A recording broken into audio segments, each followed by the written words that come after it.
right, well, I'm just going to segue into our alumni guest panel chat. And I'd like to introduce to you Michael Moore. He holds a bachelor's in urban studies and affairs from the University of California, Berkeley. Also a master's in education and teaching English to speakers of other languages from Framingham State University. He is a graduate of the App Academy Boot Camp back in November 2022, which still seems pretty recent. And this month he started a new career as a software engineer at JP Morgan Chase. So let's give a welcome to Michael. Thanks, Marcus. Yeah, I'm happy to be here, and I'm happy to share my experiences with you guys and answer any questions you have, whether it's about, what to do before camp, or what the boot camp is like, or what the process is like after camp. So if you have any questions, feel free to ask.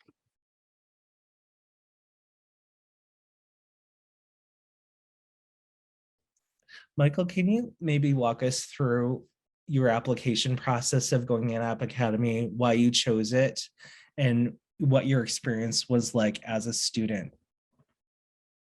Yeah, sure. So, obviously I had studied a lot before, and I had a career beforehand, but I was increasingly interested in software engineering. I had used it in my other career as a teacher, and I wanted to be a software engineer. So at first I went back to school at community college, took a couple of courses, and did pretty well.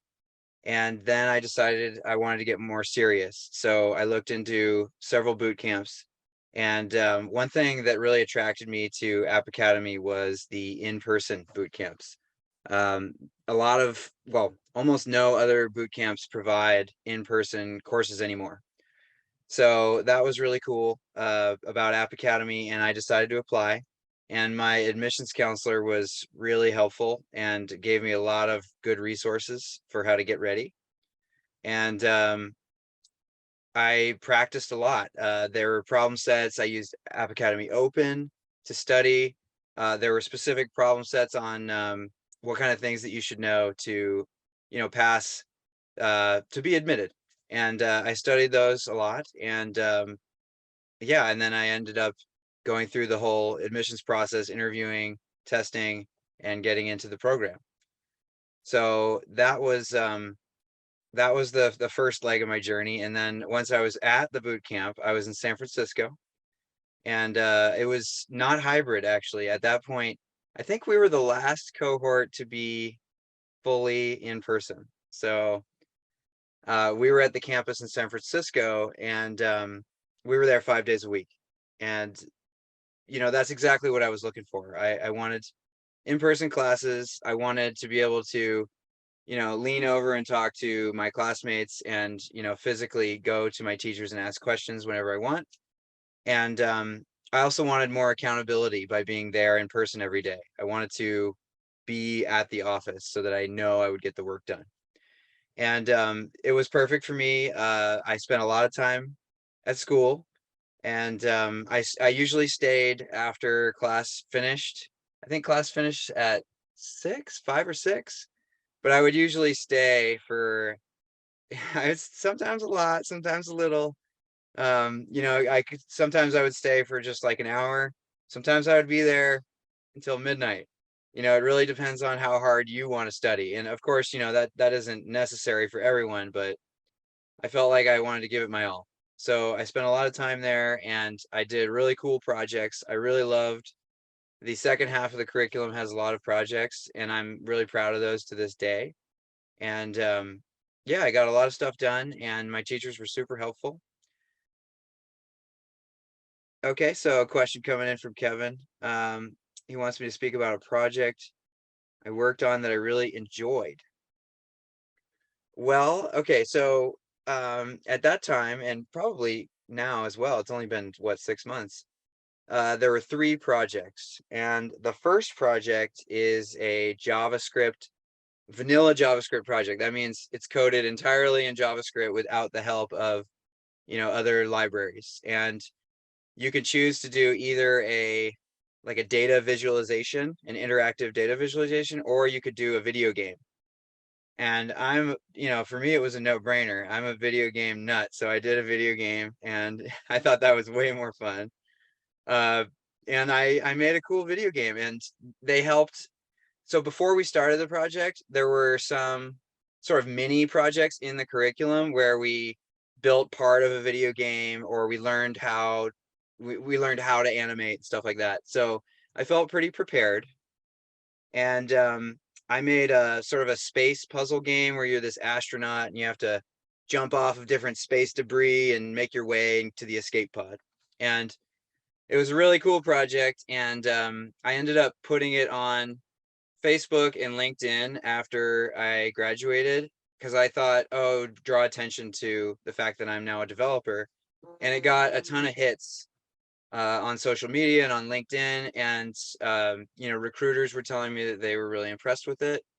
And that project was the first project I did, but probably the one I'm most proud of because I built it from the ground up, and hundreds of people have played it, and a lot of my friends from high school and college, whatever, they say, "Oh man, I'm still playing your video game. It's really fun. I do it when I'm bored at work or whatever." So yeah, that game's pretty cool, and that was maybe my favorite project. Awesome. Thank you so much for answering that. I appreciate it. Uh, Another question that I was going to ask is, you know, the process of, in a sense, getting into App Academy, was that, in a sense, stressful? Was it as like not as easy? Because I know it's 5% acceptance rate, but like, was it a process in a sense? Okay, so if I understand correctly, you're asking about the process of getting into App Academy. What are the steps and how rigorous they are? Correct. Yeah, so it's a little bit rigorous. It depends on what your background is. For me, I had a little bit of coding background, not too much, because I had quit my career and moved back, and I had taken a couple of courses. So I had taken a HTML CSS intro course at community college, and I'd also taken a Python course. And both of them turned out to be super helpful in App Academy. So if you're vacillating on whether or not to take any like courses beforehand, I would say just take them because it'll help you cruise a lot more in the rigorous times of the academy. But yeah, so I remember there was like a coding test. There was a like a kind of an easy coding test in the beginning that was just like a 2 or 3 questions, really basic, like have you ever even like tried to code? Um, and that wasn't too tough, as long as you've like they want to know if you've checked out coding, like have you taken 1 hour to code online at ever. um there was also sort of like an IQ type test, if I remember correctly, where there's a lot of like pattern recognition and like word problems and stuff that are just testing your intelligence. So they want to make sure that you have the intellectual capacity to code. That's not really something that you can prepare for. Uh, so I recommend, putting your energy into what comes next, which is a tougher coding test. Um, I mean, it's a little hazy now. There might have been 2 coding tests where it's asynchronous and you just complete the problems, or just one. But anyway, the hardest step was the live coding challenge. And so you get on a sort of a Zoom type situation um, with an evaluator, and you're given several coding problems. I think it's 2 or 3. And these ones are much more robust, difficult questions. So you have to know how to code. You have to know how to work with variables of different types. You have to know how to use like a for loop and a while loop. Um, you have to know how to build a basic program that manipulates data and produces an output. So that's like later down the line. I think there's some time between all these things. That's like I think you have some leeway. Maybe it's a month or 3 months. It depends on what your schedule is. Maybe Marcus knows a little bit more about that than I do, but that's definitely the hardest part. And it's hard to remain calm. So I would say practice with things like Leet Code and Code Warriors and Hacker Rank or whatever. Practice like timing yourself and completing these challenges. They're sort of like brain twisters that are designed to like see how well you can understand the problem and produce the desired result. So I would focus mostly on that. If you pass that, you're in a pretty good place. And I believe that's the last step. Oh, there's like a fit interview that's sort of a behavioral personality thing. And I mean, you could practice that as well. If you're uncomfortable speaking in front of strangers, maybe you could practice that. But I mean, just be yourself, and they just want to make sure that you can interact with the other students and the teachers. And yeah, that whole process probably takes 2 to 4 months. And yeah, if you get through, then you're in App Academy and you're in a good spot. Perfect. Thank you so much. That was very helpful. Hmm. Oh, and one more thing, Kevin, to help you prepare for that tough live coding challenge, there's sort of a list of problems they'll give you access to on the App Academy Open, and it's like 20 problems, something like that. And those are exactly the kind of problems that are going to be on the exam, so to speak.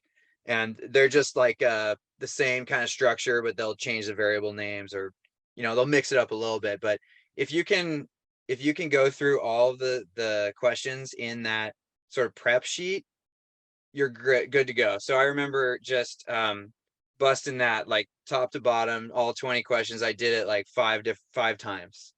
And by the fifth time, I was like, I could solve each of the problems in like a minute. So just get really good at those problems and you should be fine. Oh, wow. Thank you so much. I appreciate it. Mm-hmm. Moses, can you give any insight on how a newbie to coding who gets admitted to App Academy, how they can survive the first 2 weeks of class and just go through it? Like, what's it like to work with other cohorts? Are they pretty supportive? Is it pretty collaborative?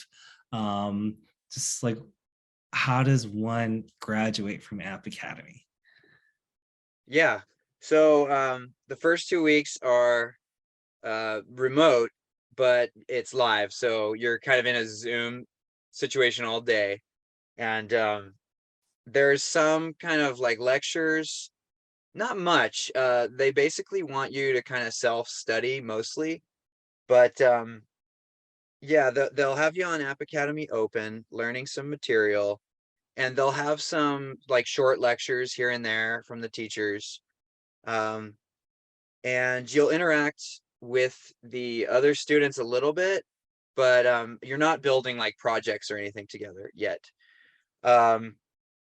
You're just like, I think if I remember correctly, you're kind of like checking your answers with others and, making sure that you understand things, giving a little help there.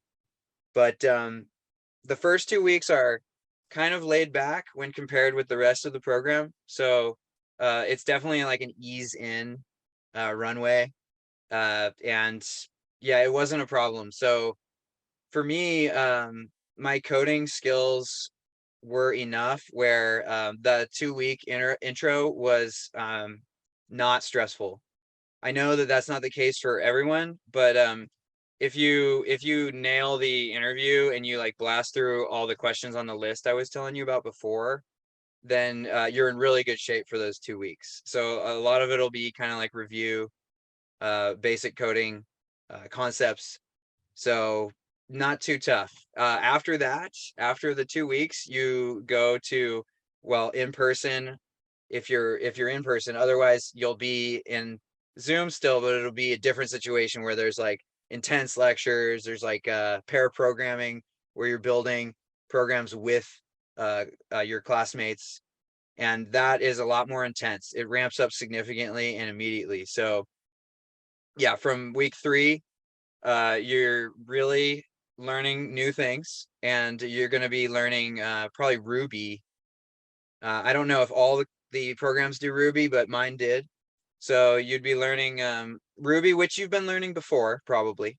I actually had, oh, now that I remembered, I tested into App Academy and applied with Python. So you have the choice to apply with Python, JavaScript, or Ruby, maybe? Yep, that's correct. Okay, so I had done Python in the community college class, so I had they provided that problem set list in all 3 languages, if I'm not mistaken, and I was just drilling Python. Then when I got to the first 2 weeks thing, I was like, oh no, I got to do everything all over again in Ruby. But because I had already done it in Python, it was a lot easier to get it in Ruby. But then yeah, from week 3, you're gonna have like exams at the end of every week or two. You'll have like a pretty tough exam where you'll be required to, usually it's either you're creating a project or you're solving a bunch of those LEET code type puzzle problems. I think the first test is the latter, so it'll be like a bunch of LEET codes and you'll have to solve them all, word problems. And yeah, so I was staying like a little bit after class to do the homework. You also have homework every night to do as well. So yeah, it ramps up a lot. One thing I can say is that the homework can be a little daunting. There's a lot of it.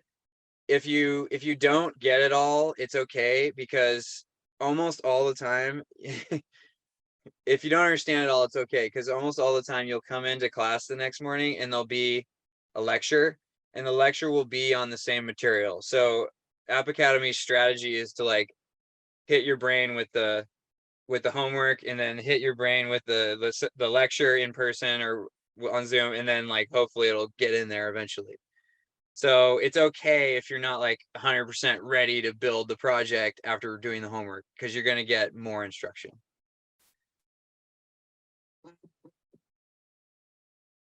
Let's see. Yeah, so that's Ruby. And then yeah, it kind of I would say it gets harder through like slowly throughout the program. So like the end of the program is a little bit harder than the beginning, because you're doing more projects. And I mean, if you're anything like me, you got a project hanging over your head. It's kind of stressful, right? Like you really want to do a good job and you still got some homework to do. So the end of the program is a little bit tougher, but by then, you've been softened up by all those punches. So you're okay working a little extra time. Yeah. So that's my experience in the program.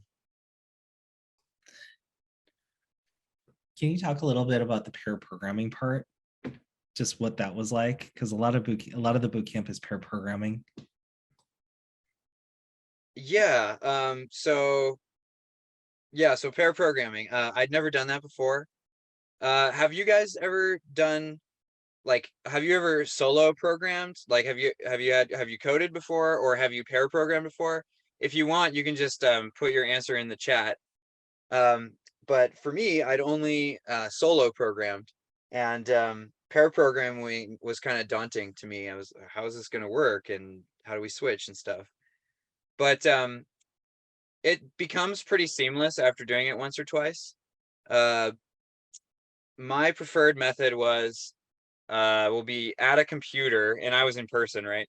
So someone is driving and someone is navigating. So the driver is just like physically hands on the keyboard. The navigator, the other person, is dictating what they're going to do. So, hey, I want you to build a method called, make sentence, and it takes these 3 parameters. So that person's kind of the brains of the operation. And they recommend, to start out with, I think it was like a 15-minute timer. So you just set a timer on your phone, then every 15 minutes you'll switch, you swap out. But if you and your partner are flowing pretty well, you could choose your own time to switch, like when you finish a tough method or a class or something. So yeah, it's pretty good. It gives you an opportunity to like take control, but also some time to like sit back. If maybe you don't know that well, the other partner might, and they can help out. So pair programming is pretty cool. I know that it's used in a lot of companies. My company does a little bit of pair programming, so I was glad to have done it before.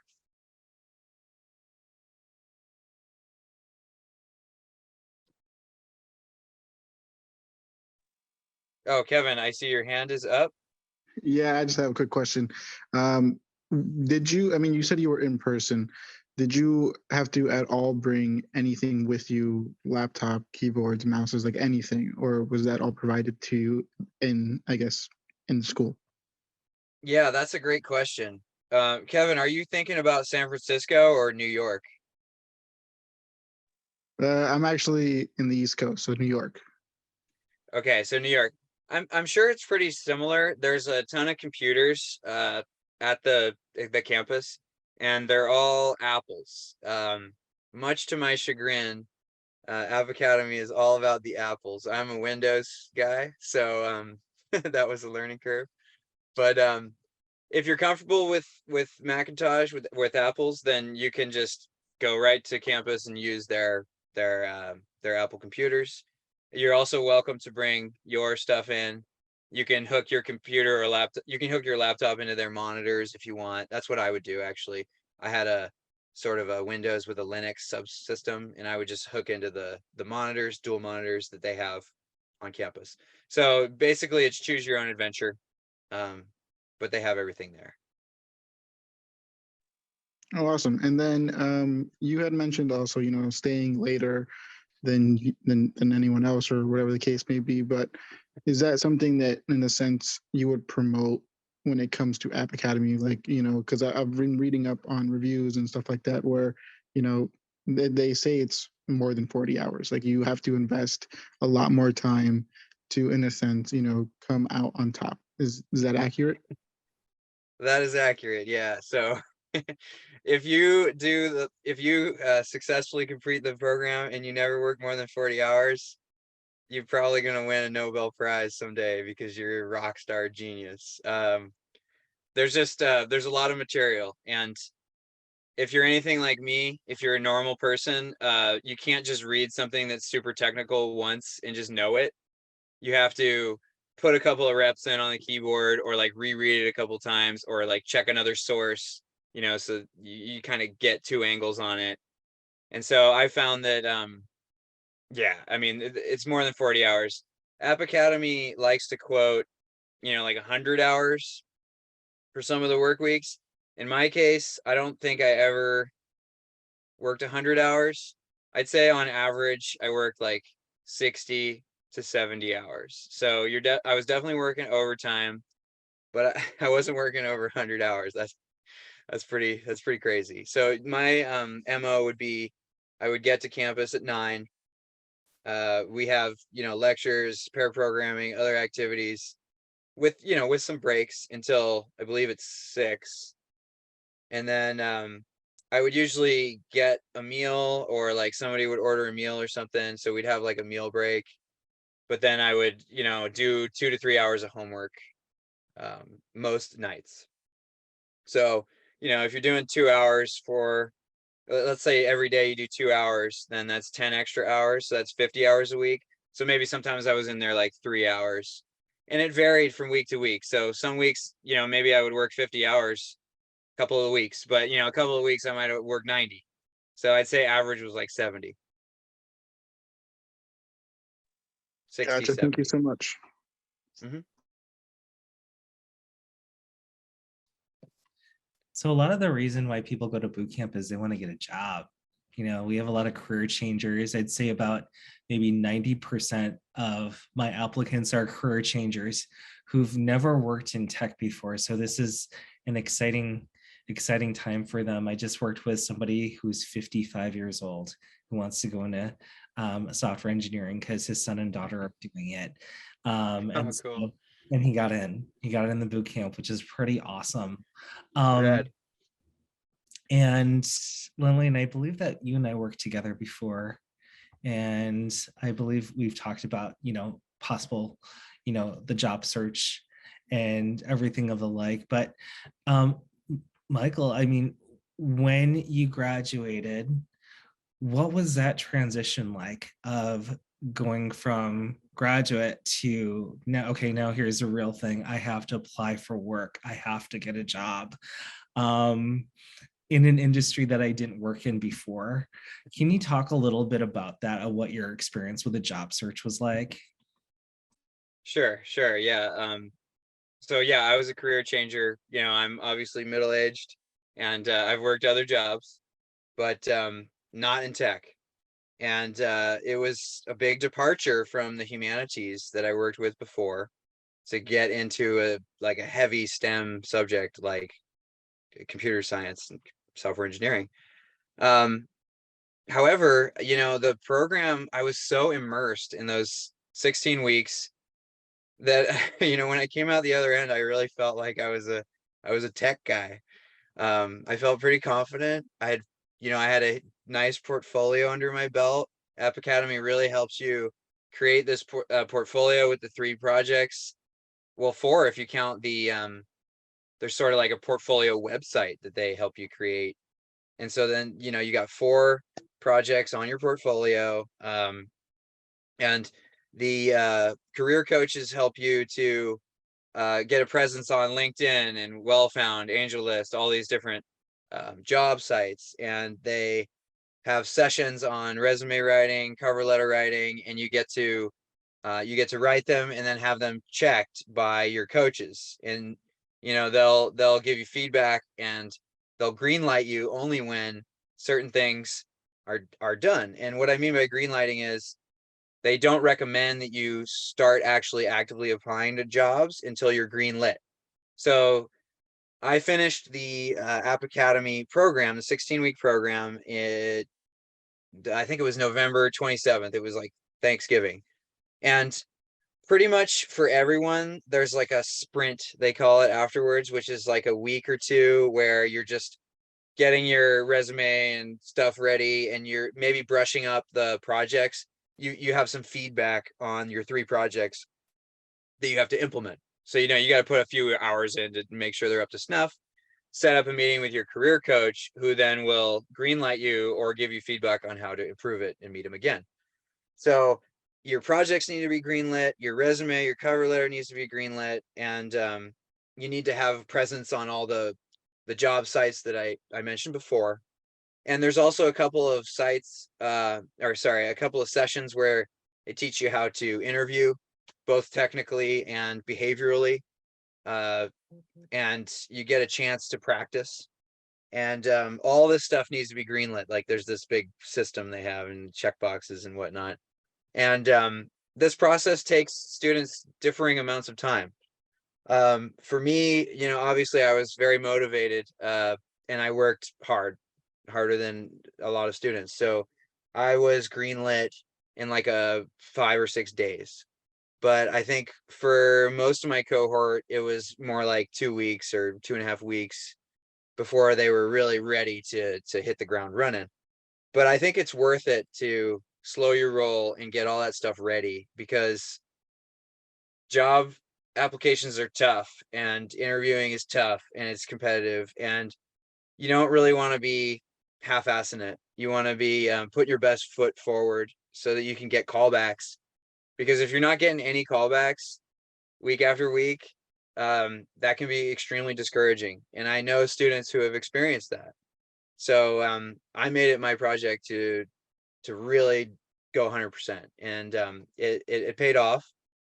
So like I said, I was greenlit in about a week, and then I was applying. So I tried to apply to 5 jobs every day, and yeah, sometimes, you know, sometimes I would do 2, and sometimes I would do 10, and you know, it was a few weeks, and then I started to get some traction. And by traction, I mean messages or calls asking about interviews and stuff. So they started to trickle in, and I started to do an interview here or an interview there, or maybe just like a quick phone call with a recruiter or something.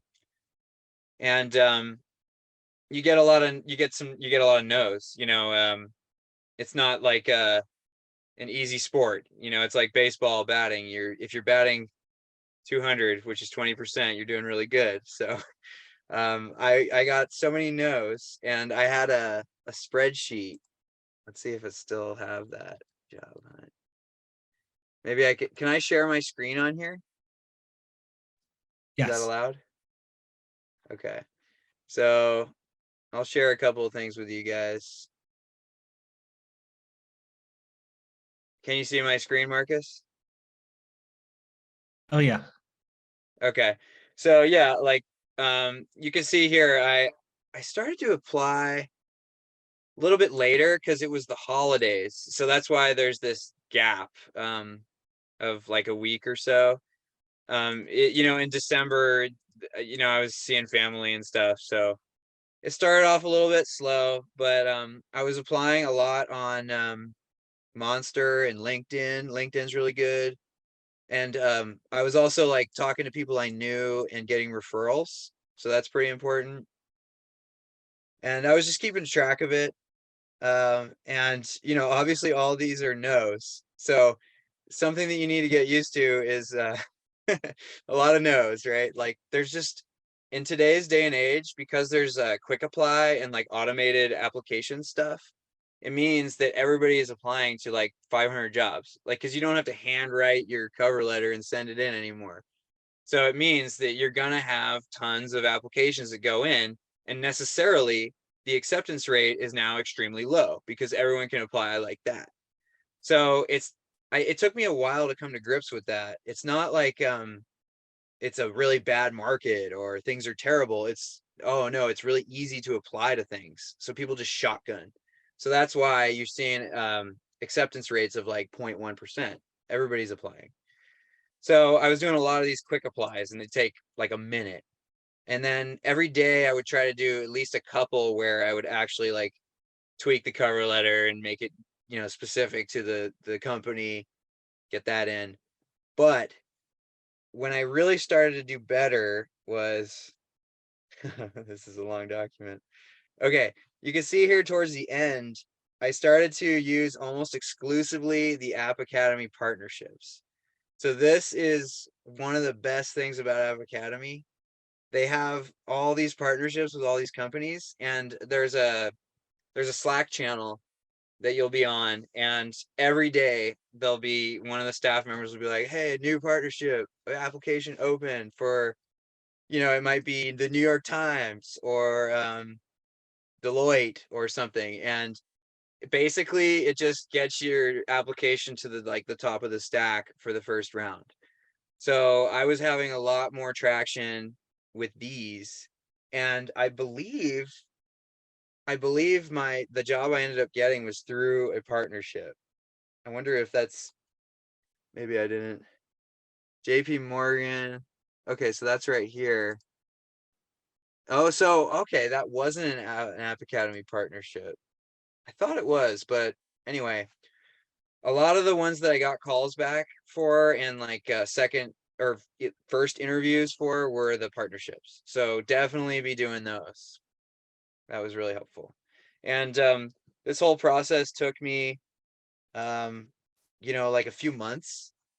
And yeah, at the end of the few months, I actually had 2 job offers, and I decided to go with JP Morgan because it was just better for me.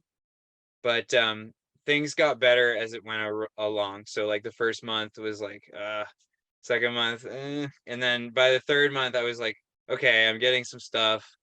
I'm a real human being and people love me. So things do get better, and just keep at it. Lillian has a question. Is that AA partner information just available for full-time boot campers, also for prep boot campers? And Lillian, I understand the question. So that is just available for our 16-week boot campers. So the program that Michael did, and also our full-time and part-time online boot campers.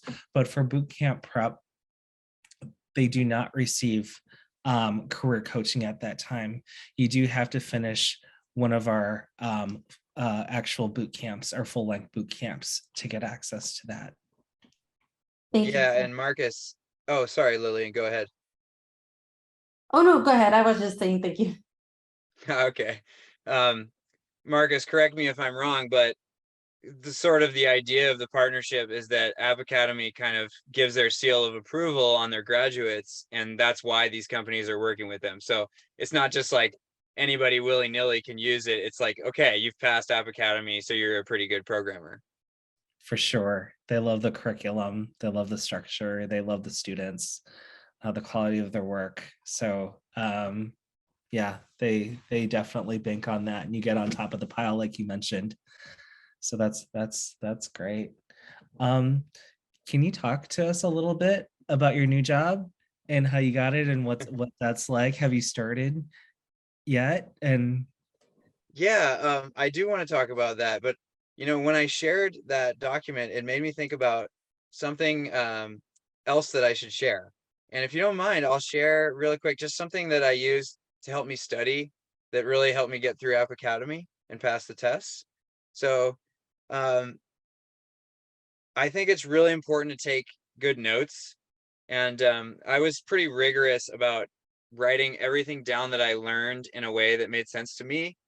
And I sort of did that by creating this spreadsheet that it's mostly like functions and stuff, but not always. And I would arrange it by colors, and I would refer back to this all the time when I was doing a project or an assignment. It's like, oh, okay. Oh, there's this copy method I can use in this case. And just the fact, even if I don't reference it, just the fact that I had written it all down here, it just sort of reinforced it in my mind. And so I have these different pages for Ruby and HTML and CSS and all the stuff. And even right now at my company, okay, this is a good segue. So at JP Morgan, I'm on a backend team, and we're working entirely in Java. And when I got placed, I was like, oh my God, it has nothing to do with any of the tech stack that I had used before. We use Java, we use Spring Boot. We're doing AWS, which is like a cloud system. We're doing microservices. And that was really daunting. So, I started a Java page and AWS page, and I'm learning a lot here too. I've just started here just a couple of weeks ago. So I'm like fresh in the company. I'm actually still doing some training right now. And I feel like I'm back in boot camp again because I'm with other new hires that are doing tech training. So we're learning all those tools that I told you about, and it's like I'm at a new boot camp for Java. But you know what? Once you get a hold in your mind of coding principles and practices, and like the ability to recognize patterns and latch on to concepts as patterns, it's so much easier to do it again in a new framework. Like all these different frameworks, all these different languages are just different flavors of the same thing, ice cream, right? So if JavaScript's vanilla, then Java is chocolate, and it's not that hard. This is a little bit different syntax. Each language has its own little quirks. Each framework is like a template for building a project with a language. Each framework has different advantages and disadvantages, but they all do kind of similar things. And yeah, I'd say learning this new tech stack with Java is going to take me 10% of the time it took me to learn like the Ruby on Rails and JS tech stack that I learned at App Academy, if that, maybe 5%.